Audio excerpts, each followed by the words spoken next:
Hello and welcome to KMTV, your roundup of what's going on in Kent on Tuesday, June the 23rd.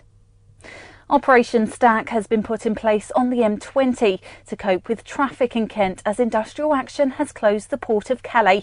Jem Collins was at the M20 for us around 11:30 this morning and sent us this report. Police are telling us that the Operation Stack is imminent. Basically, that means that the section here between junctions 8 and 9 on the M20 are essentially transformed into a lorry park. And it's all down to strikes on the other side of the channel at the port of Calais. It's thought that those who are striking are doing so because they're being threatened with redundancy after Eurotunnel has walked away from my ferry link. And the strikes are thought to continue until about 8 p.m. tonight. So do expect more travel disruption throughout the day.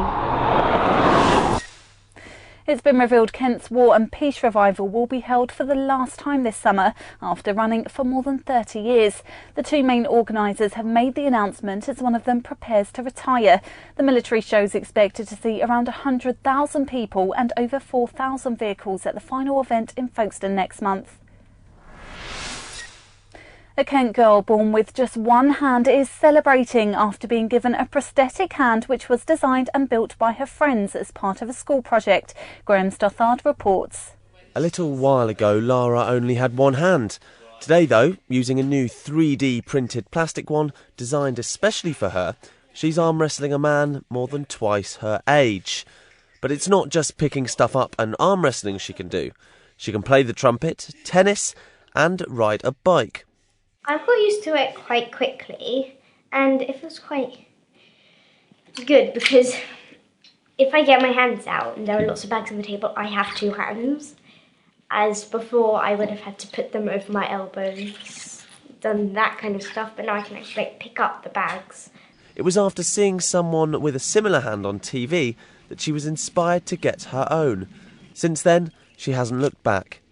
I wanted one and I was watching the news because a girl named Haley, she was 5, had one of these and it just really interested me.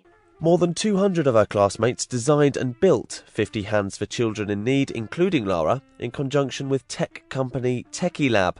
Her mother is amazed at how quickly she's taken to using the new limb. I love the fact that she is so confident wearing a new hand. It's great. She walks around with her left hand sticking out of her jacket and that looks lovely. A fairly simple device now. Who's to say what Lara's hand could be capable of in a few years' time? Certainly not merely beating me at arm wrestling. This is Graham Stothard for KMTV in Tunbridge. Congrats. In other news, a woman's body has been found in the River Medway. Officers have cordoned off the backfields of Tunbridge Sports Ground following the discovery after searching the area since yesterday night. The death's not being treated as suspicious.